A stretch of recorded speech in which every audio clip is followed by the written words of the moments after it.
I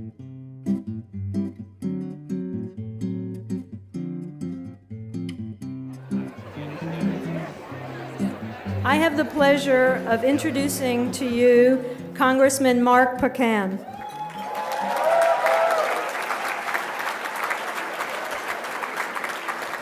Mark and his husband, Phil Frank, have been longtime friends and supporters of GSAFE. In addition to his work at the state and national level to ensure fairness in employment, immigration, and the military, and for LGBTQ families, Mark has supported GSAFE by helping us secure ongoing Brighter Futures funding for our work in 8 Wisconsin counties, and get this, other politicians in the room, donating his remaining state campaign funds as a scholarship match challenge when he moved from Wisconsin State Assembly to the U.S. House of Representatives. Okay.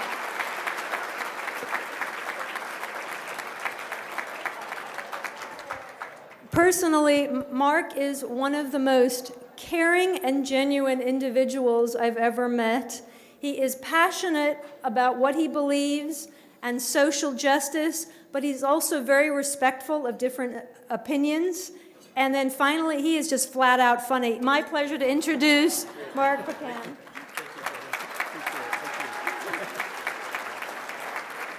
Well, thank you. It's an honor to be here to welcome everyone tonight and to be at this dinner. I think last year was the first year in a long time that I missed this dinner, and this is something that my husband and Phil and I really enjoy coming to every year because it's such an inspirational dinner. To listen to the youth leaders, to hear about what some of the teachers and school districts are doing to help fight discrimination. It is just a real rewarding and fun dinner to go to, and I just am really glad to be here to welcome you to it tonight. A lot of people have asked me tonight, how's Washington? How's it going? If you follow the press, you would think that, we all carry shivs and are waiting for the next person to come around the corner, and it's not exactly like that. Even though a lot of legislation hasn't passed, it's been a truly difficult year with the Tea Party, about 30 or 40 really people from the Tea Party that hold all the rest of us hostage. But there's also been a lot of good things that have happened when it comes to equality. And I just want to touch on a couple really quick things just to give you a good idea of some of the things you don't hear about. Now, this may not be the biggest thing to ever happen, but it's still significant. Up to this term, if anyone had a same-sex member of Congress, had a partner, they weren't allowed to get a spouse ID like everyone else could for their spouse. We were able to get designee IDs, so it's very romantic. This is my designee, Phil. When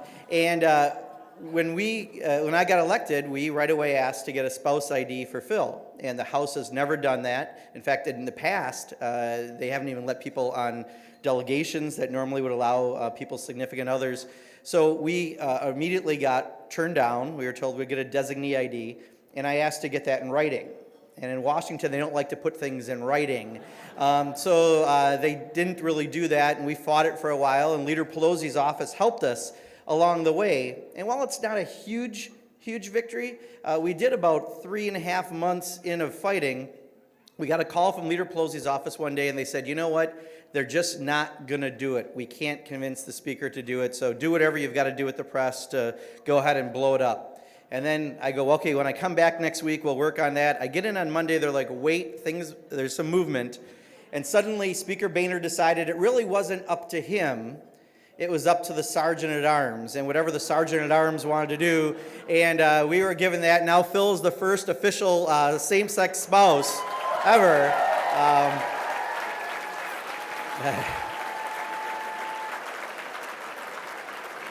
But it's making those steps that we're doing. And then this year with the Supreme Court decision, I don't think there could have been anything bigger. To now allow us to have that ability to have those 1,000 rights and responsibilities that are afforded through federal law and marriage, to now figure out how we can get those out to people who are legally married, and including in places like Wisconsin, where we should be able to be legally married, but can't yet.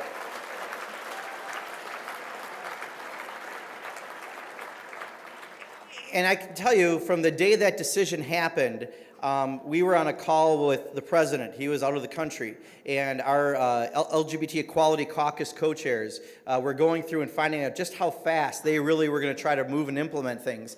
But that same day, just to share a little story, there's a Republican member of Congress down my hall named Richard Hanna. Richard Hanna is kind of an anomaly in Congress. He's a moderate Republican, and he's pro-choice, and he's pro-equality. And he came down the hall to my office, and we've got a chance to know each other through some caucuses we're on. And he said, Mark, why don't you and Phil fly out to New York, and I'll officiate your ceremony.